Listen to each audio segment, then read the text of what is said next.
Three, two, one. Okay, welcome back to the SBH podcast. So in this podcast, I'm going to be talking about a pretty interesting topic. And this topic is superstitions and confidence. So the thing about superstition and confidence is I feel like it's the biggest thing that you can control personally, and yet it can control you and consume how you're fishing, where it's not necessary for that to be happening. And the reason I say this is I've seen so many people that are so ridiculously superstitious that it hurts them when they're fishing.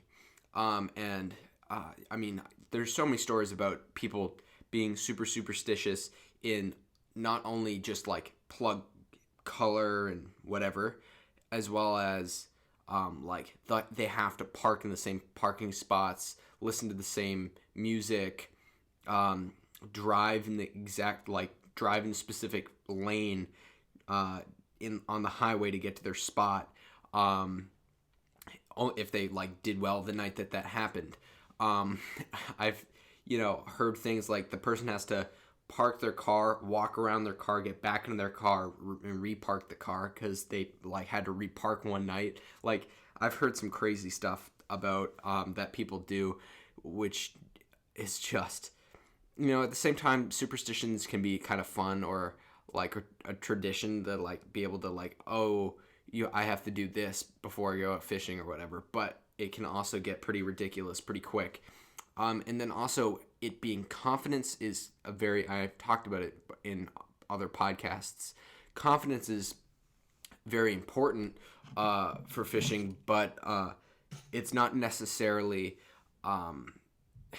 it's people get confidence in colors and stuff, which not that can also hurt them because it's not necessary for them to be having to, for them to have to use that color or that plug, or that pattern for that matter. And before I really get into some other stuff from last podcast, I said, in this next podcast, I'm gonna go and I'm gonna be testing this plug out, and the problem is I haven't had time to test this plug out because whenever I've had time, or the days that I was planning on testing the Magnum Walker with the single hooks for spring, out, I was fishing. The water was frozen, it was ice, so I couldn't throw this plug where I wanted to because I didn't want to test it out at the beach, because then that means that I'd have to go to the beach.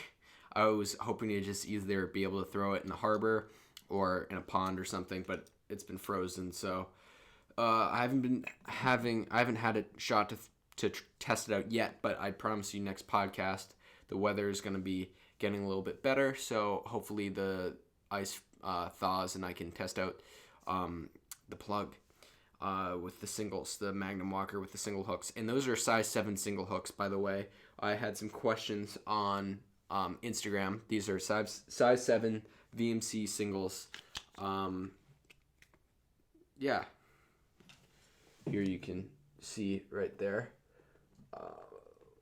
Focus. Yeah, hopefully you can get a good look at that. So those are the singles that I was using. And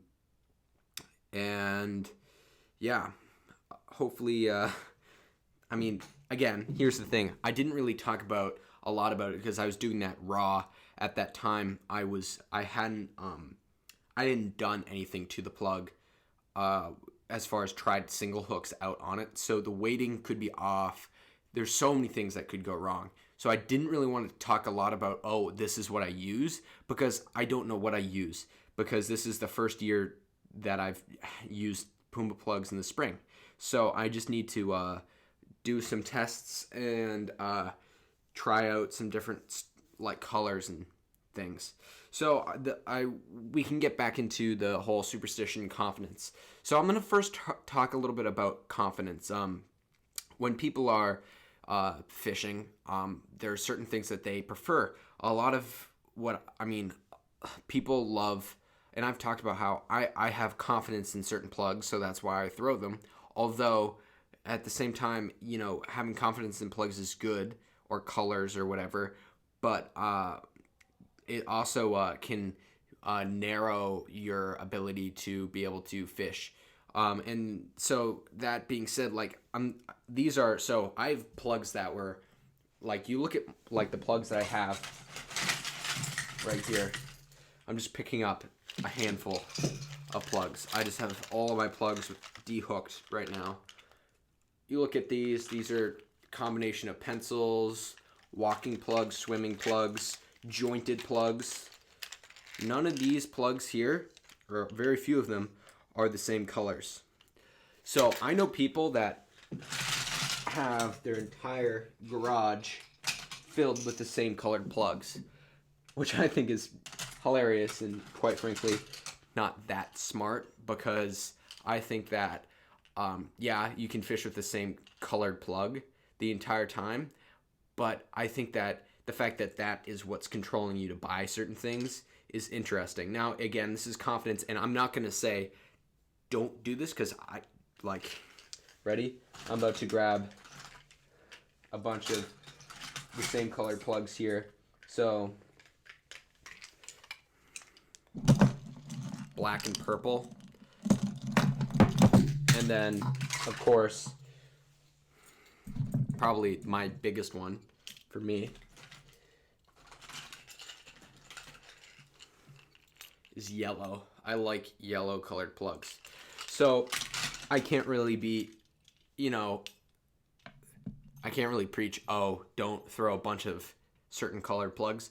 I say try to have variety in colors. I wouldn't see, this is where I guess I used the wrong word as far as wouldn't be smart, because it is smart. But you want to have variety in your colors. So I think yellow, not that you've ever seen a yellow bait fish, but I think that yellow can mimic a lot of bait fishes, because it's like white and yellow is kind of pretty similar, and bait fish are normally shiny, and so yellow is pretty good, especially when you have like bunker around. And then that would be the only time that I would kind of focus on color. And then I talked about focusing on color when you're matching bait. Now, matching bait is very particular to your spots. I mean, I know that there's tons of mackerel where I fish. So,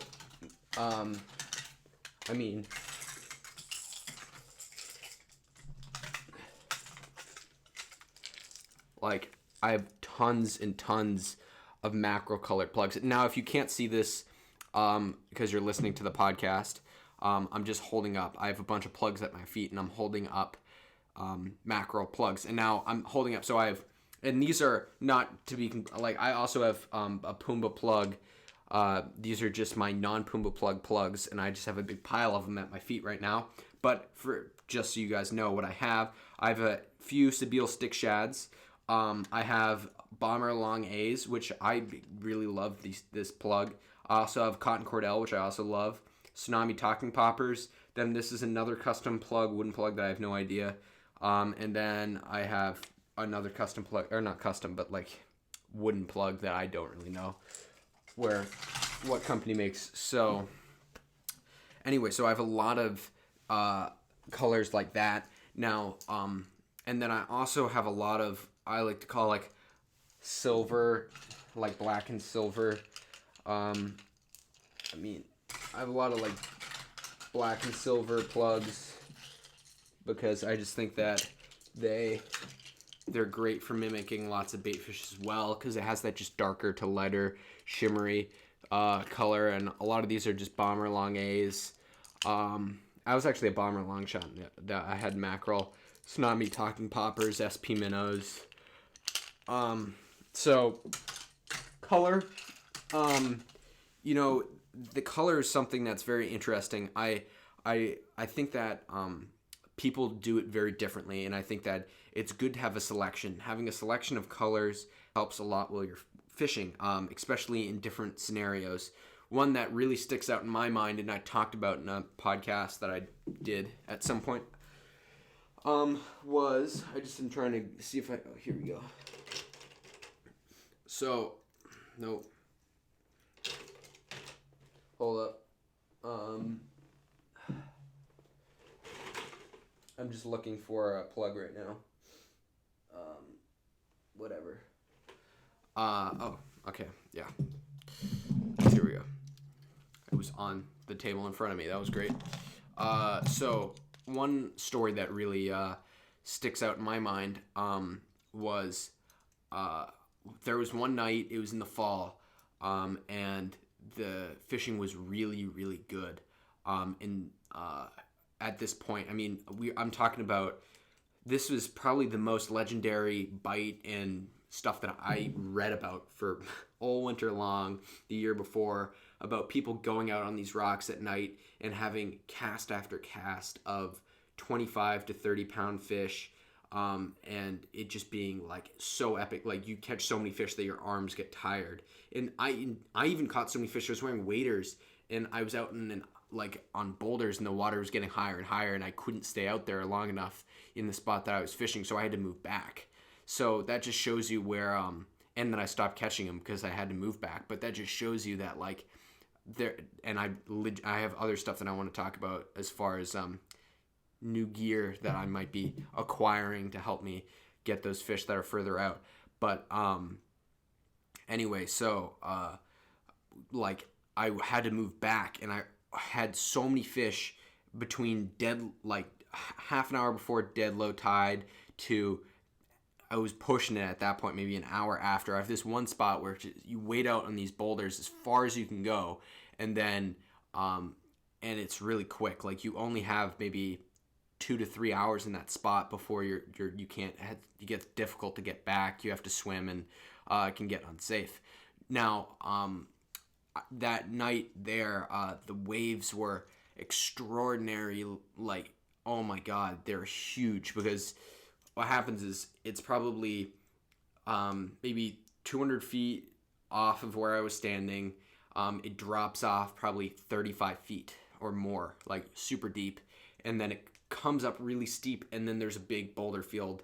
And so what happens is, these waves are coming in, and they get really quickly launched up to be really, really big waves, and they come in, and in this spot, the waves tend to be like twice, not 3 times the size of like everywhere else. Like, it's crazy how big these waves get, and it's scary at times. I'm like standing like 100 yards away from where these waves are breaking, and there's like a good 10-foot wall of whitewater coming straight at me, and luckily, like, I mean, I try to get out as far as I can without getting washed away, but you know, the waves are pretty powerful, and there's good rip current coming through as well in that area. And it's like, it's dangerous, but at the same time, it's pretty shallow. So like, if you did get knocked over, you'd only get washed like a little bit, and then you could stand back up again. So it's not like that dangerous, but it is what it is. So that night, there's a lot of whitewater, and it was on new moon, and I recently got a shipment of these two stick shads. These are yeah. So wow, I just am blanking on the name. Shad swimmers. Sorry, there you go. That's what they are. And so I recently got a shipment of them, and I had the black and I had the white. And it was interesting because in the beginning of the season, I was really into black and purple plugs. I mean, I had so many. I caught my first keeper of the season on a Super Strike darter. It was like a 34-incher. It was in, I think it was like May 5th or 6th. And I got it on a black and purple Super Strike darter, which is right here. So I got on this Super Strike darter, and you know, it's pretty cool because it was in a spot that later produced a bass that was one of my biggest of the season. So it was pretty interesting that 134-incher led to a bass that was almost like, it was mid 40 pounder. So one that I thought could have been a 50 pounder if it had a few more a little bit more food in it. It was that size. I mean, it was that big that like, oh my God, it was 49 inches. And I was actually today, this is the story, not to go off on another tangent on my tangent, but I was looking at a video last night and it kept me up all night. So I was rewatching the video of me weighing the fish, and I had my camera guy there, and he doesn't fish. So that's the problem is he doesn't know how to like read a boga grip, or like maybe didn't read the boga grip correctly. That's not what I'm saying. Like he could have read it correctly, but for how long that fish was and how heavy that fish was, I thought when I didn't really compute in my head when I caught it. Like at no point when I was walking this back through the water did I say that's a 50-pound bass or that could be a 50-pound bass. I didn't really compute that. I knew it was at least 40 pounds. Like I was saying, I got another 40 pounder, I got another 40 pounder. I never really computed in my head that it could have been 50, even though at 49 inches, that's really close to a 50-pound bass. So there's a video of my boga grip where he just like kind of pans up and then down as he's reading the boga grip. And you can't really see what the numbers are, but you can see each little hash mark on the boga. And it was right. It was either like it was definitely like a mid 40-pound bass, and he said it's 40. And I was like, really? Like in the video? Because I didn't, or I said, are you sure or something? Because I thought it was heavier than 40 pounds. But when I was rewatching the video and looking back at it, it was definitely 40 pounds or more. Like it was close to 50, but I can't be sure because in the video you can't really see. But I think that it was right on that 40 to 50 pound mark. So we're calling it, I'm going to call it a mid 40-pound bass. But it was definitely right on the cusp. I mean, at 49 inches, that's like a long fish. So it was definitely close. But I don't want to be like, oh, I caught a 50-pounder if I'm not 150% sure I caught a 50-pound bass. So that's pretty cool and kind of interesting, and it will keep me up at night. But, you know, it's not really about hitting that mark and then being able to say, yes, I did it. It's more about, like, to me, like catching I would rather catch, I mean, I caught like 8 bass over 40 pounds this past season. I'd rather do that than catch one 50-pounder in the season. And that's just because, like, for me, it's just more fun to catch numbers of large fish than just one giant one. And so, anyway, back to this. So I was fishing that night, and I was catching lots of bass on different colored plugs, but I was fishing with I had a bunker colored plug, and I hooked up on a bunker one, and I was catching a whole bunch of fish on this plug, and I mean tons and tons of fish. I probably had 25 fish in a little over an hour that were all like 15 to highest being maybe a little under 30 pounds on the bunker. And then I had one probably not really large fish, but probably close to 30 pounds, snapped me off in a rock. Just snapped me clean on the like 65-pound fluorocarbon, just right across the rock, snap. But it didn't feel huge. It took one good run. I might drag like tight, took one like good run, but it wasn't like a 40-pounder like taking off for days. Like it took like one solid run, then it was kind of just there.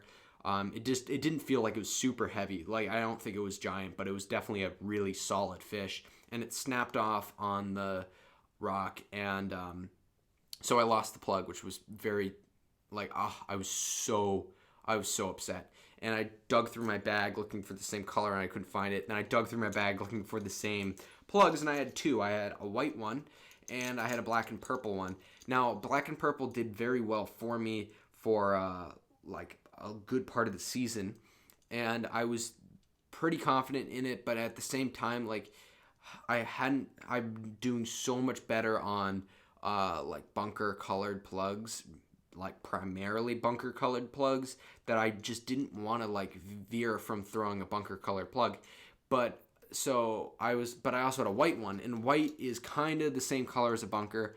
Bunker are pretty silvery, and I was like, you know what, I'll throw the white plug. So what I did is I tied on the white plug, I think I actually tied it on tactical anglers clipped my white, and I had a tiny leader because I didn't want to redo the leader, and at that point, it was half of my probably 3-foot leader, and so I had like a tiny little leader attached to this, and I casted it out there, and meanwhile, these are these huge, like bubbly. So the reason I was using this plug in general was I couldn't throw a super strike darter or a darter or a wobbler or anything like that to get to wouldn't work in that scenario, because there's probably at least 6 feet of turbulent white water getting pushed across. Now, it was probably maybe 10 foot deep there. So what you had to have happen was you had to cast out, and you had to have your plug in the turbulent white water for a little bit, dig down below the turbulent white water, to then be in the strike zone underneath the white water, bumping into rocks and stuff. I'm talking about bending the eye of the hook to get it to go as deep as you can, so that the plug is constantly down in the rocks, where the bass are hugged against the rocks waiting for an injured bait fish to do pretty much the same thing that my plug's doing, which is come out of the turbulent white water searching for a little bit of like break in the waves, and try to rest itself a little bit in the rocks. So my plug comes flying down in under the white water, where there are probably countless of bass in the like mid-30, like, oh my gosh, like between like mid 30 inches to at highest, probably there's a few bass in there that were close to 50 inches. I'm almost certain of it. And so anyway, I got it down into the strike zone, and then all of a sudden, whack, I got one bump, and then that was it. I probably did 10 more casts after that with nothing on this plug. Got one hit, but it didn't even hook up. It was literally one hit. So I was like, okay, this is strange, and I was thinking about why wouldn't that be working, because it's the same like plug as the bunker colored one. It's just like literally the exact same plug, but it's just a different color. So I was like, that's pretty interesting. I'm just going to go switch up colors, and I'm going to throw my black and purple one. I guess maybe they want a darker color, or maybe what I was thinking in my head at that point was maybe it was the fact that the white water is too similar in coloration to my plug. So that was what I was going through my head. I'm not entirely sure if that was the case, but I thought maybe it was because the white water was the same color as my plug. So I threw out my black and purple, and it goes out there. First cast, I hook into I don't know, it was probably a mid 30-inch bass. It was probably a little over 15 pounds. I mean, it was a nice, chunky, healthy, migratory fish. And I proceeded to then probably catch maybe 20 more fish, all in that size range, with maybe the biggest one being 20 to 25 pounds. And probably close to 40 inches, if not 40 inches.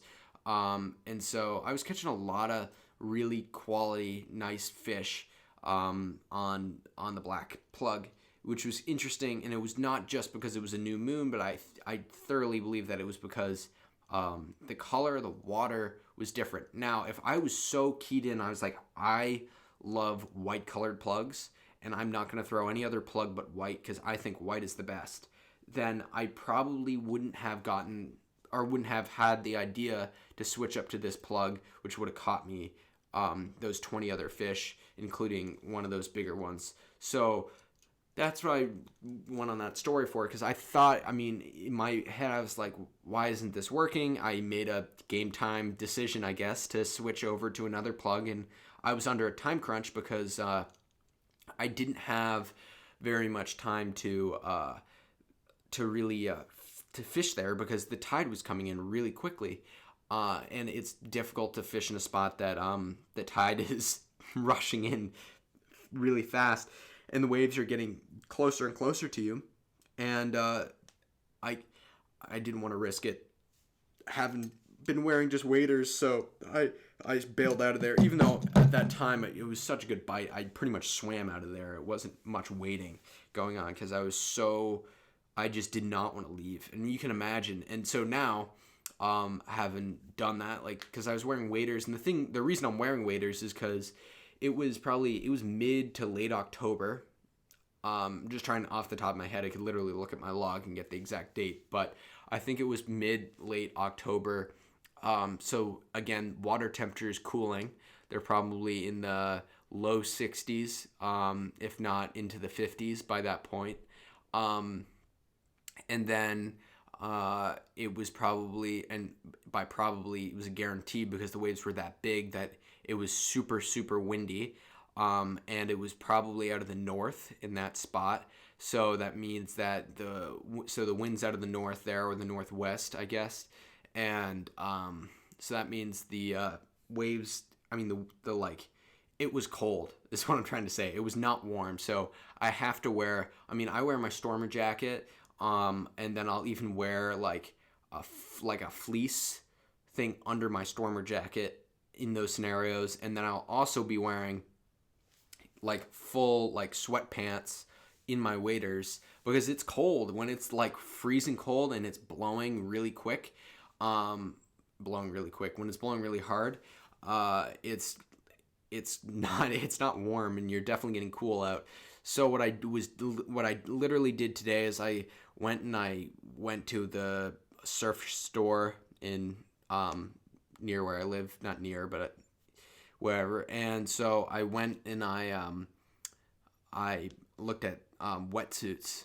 So I was looking at wetsuits because I think that wetsuit will be not only more durable for my fishing, I think it will also be a lot better and help me get out to some spots that I need. Because I have like there's an old wetsuit that is like has long arms, but that only goes to like my knees, and that's not necessarily what I need. I need like long legs, and then be able to wear my Stormer over the top, and I should be plenty warm. It'll just be like, it'll just be fine. It'll keep my legs warm and protected from the wind and the rain and the waves, and so when it's really nasty out, I can go and I can wade and swim out to these rocks and boulders and fish for hopefully in those spots a little bit longer without having to get back quick, to not have to be able to have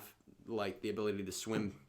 Like I want to have the ability to swim back from my spots, because there's a few spots that I was fishing that were really it was one of those things that like it gets probably 10 feet deep in that area at like high tide, and so if it's over 6 feet, I'm gonna be swimming pretty much is what it means. So, or less than that, I guess. If it's like 5 feet, I'm gonna be swimming. So like a little after low tide, it's getting close, and then when it gets closer to mid tide, I'm definitely getting closer to swimming back. So that's kind of what have to deal with when I'm fishing, because you just never know how nasty it can get in spots. So I want to talk about people's now I guess we can get into more superstition like stuff here, and why superstitions are bad.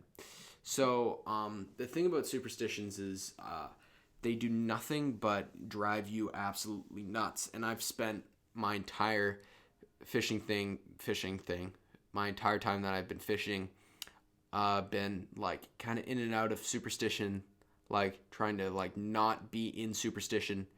Because here's the problem: when you have superstition, and when you need to do certain things, and if certain things are not done, then you feel like you're not going to catch fish. And when you feel like you're not going to catch fish, you don't have the confidence, and then you don't catch fish.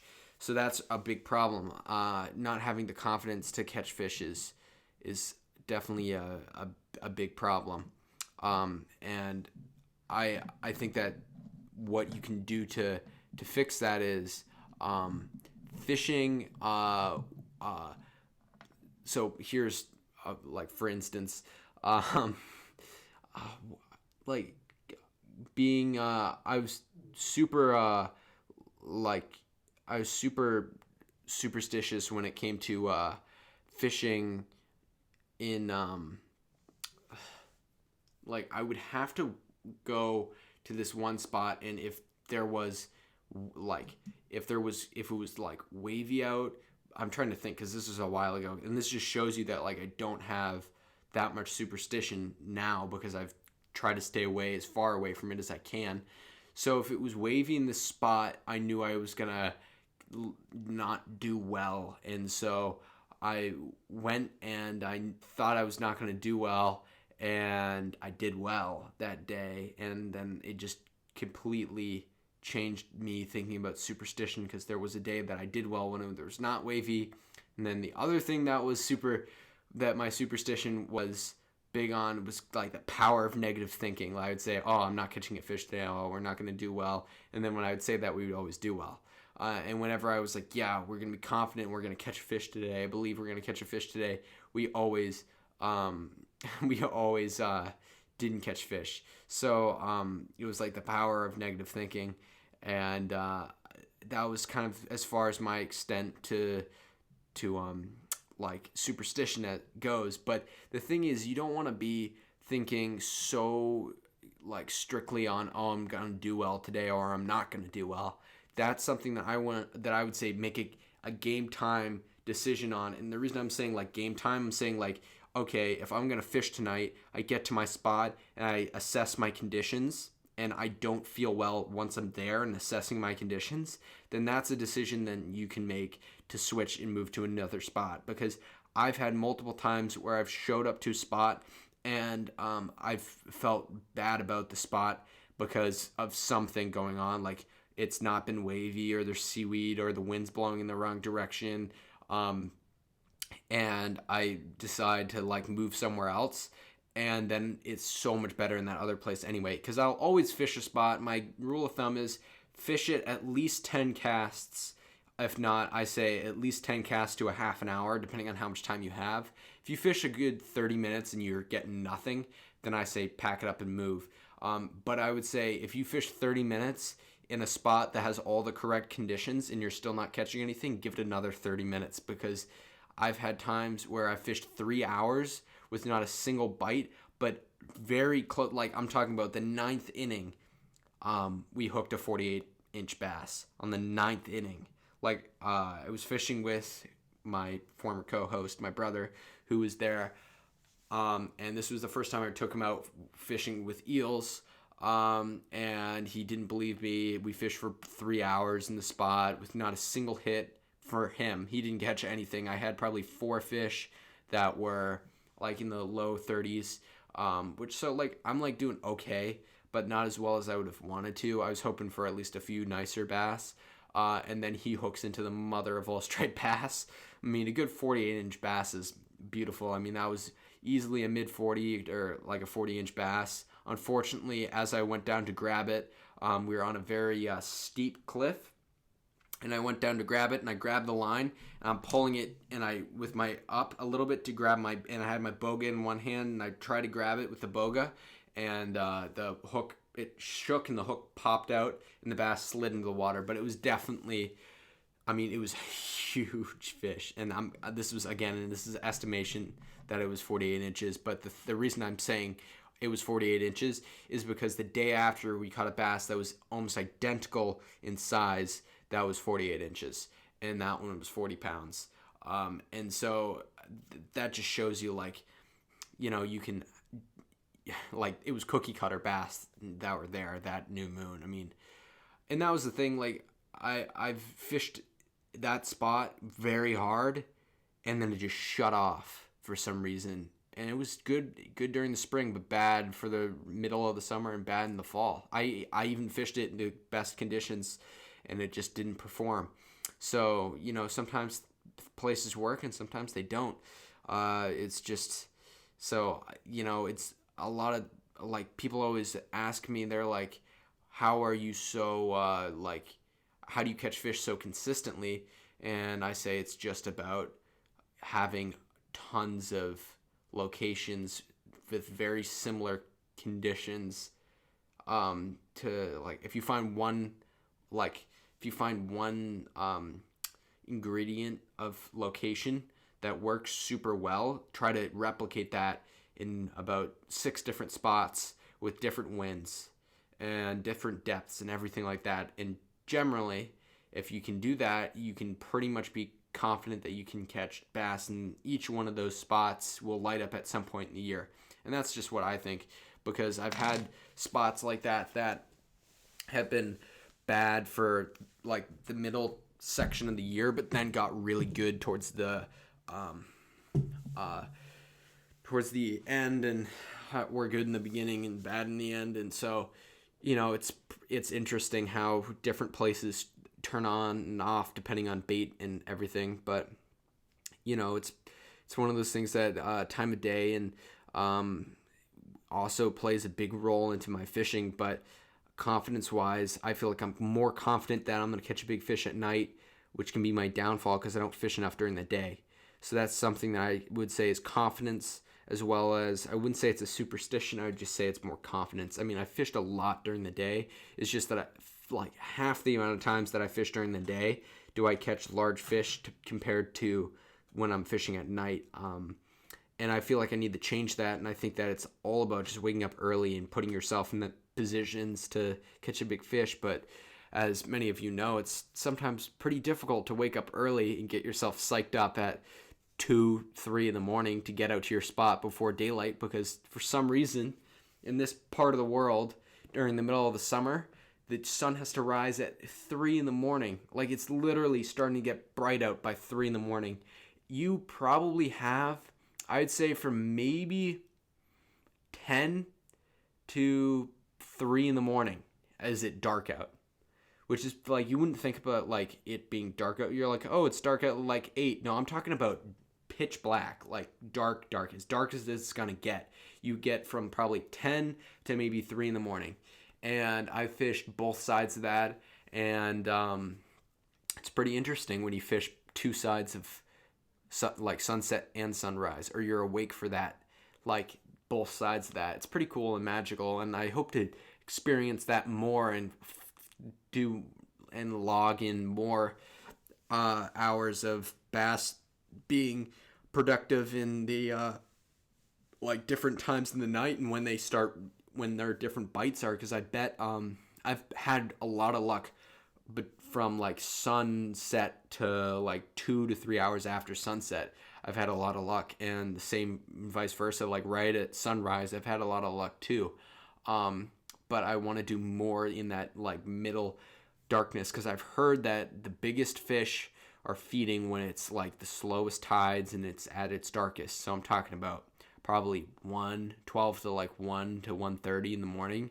I want to really try to get out there with some monster eels. I'm talking about those 2-pound eels, like those big ones, and some either that or some large rigged eels, and throw them with my giant ODM Jig Star rod and my VSX 275 Van Staal, and hopefully I can hook into something that's pretty spectacular in this next season.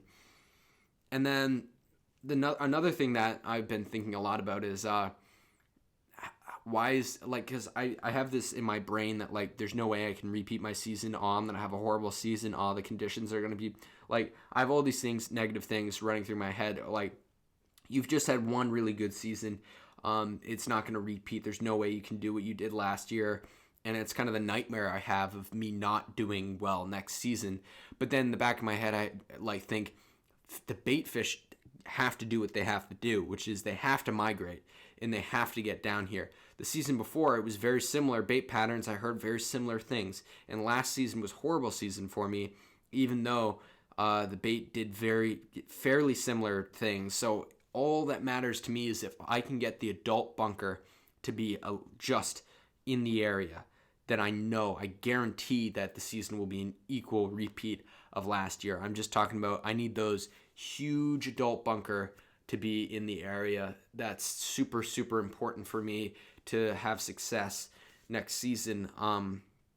And if there are a huge adult bunker in the area, like with the knowledge I have now and the spots that I know and my ability to now do some more exploration, and hopefully I can put in some work I hope that I hope the fishing is similar to last season, but at the same time, I would love to explore new areas and fish more on the sandy beaches. I know very little about the sandy beaches around here, even though I've had a little bit of luck on them.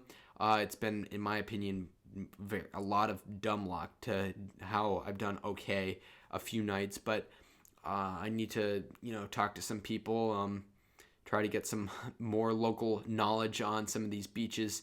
Not really on spots, but more on current and tide.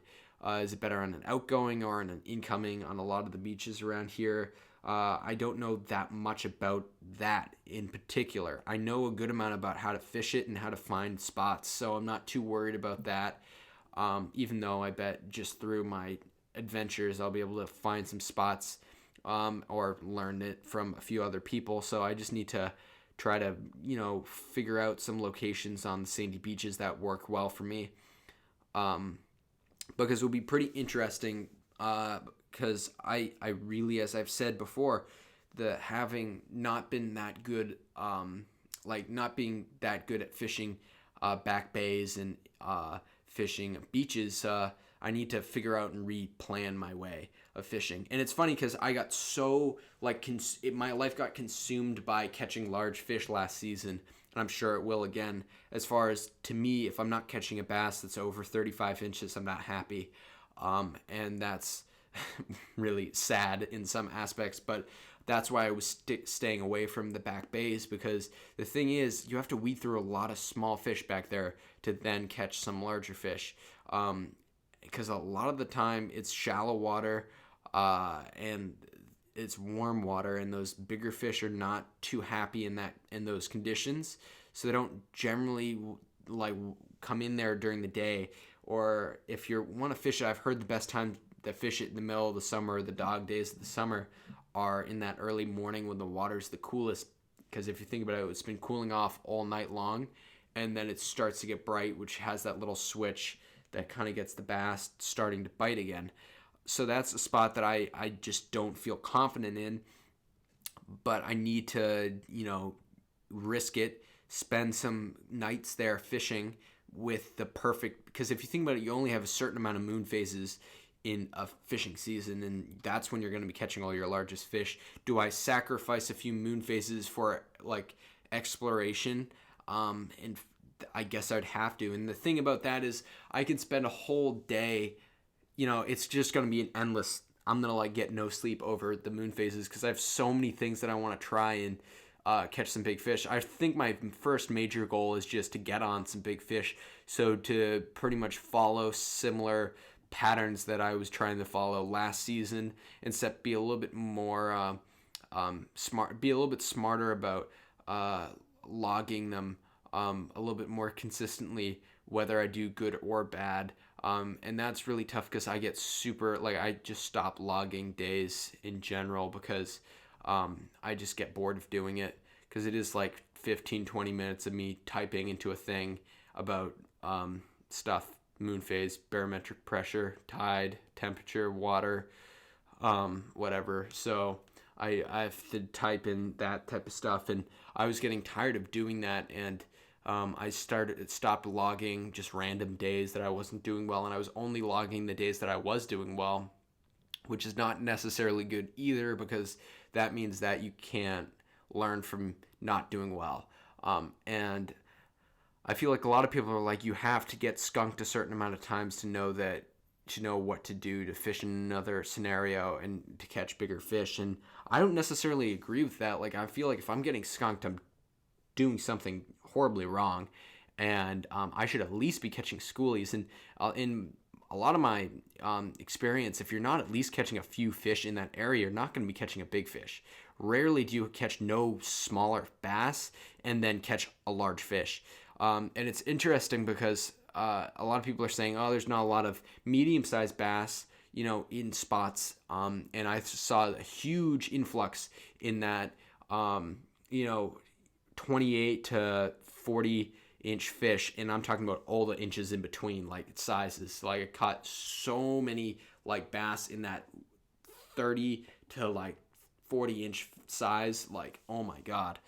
So that was really encouraging as far as it goes. And hopefully with these new regulations, however minimal they are, maybe the bass fishing the next few years is going to get better. However, I highly, highly doubt it because I think that it's going to do very little.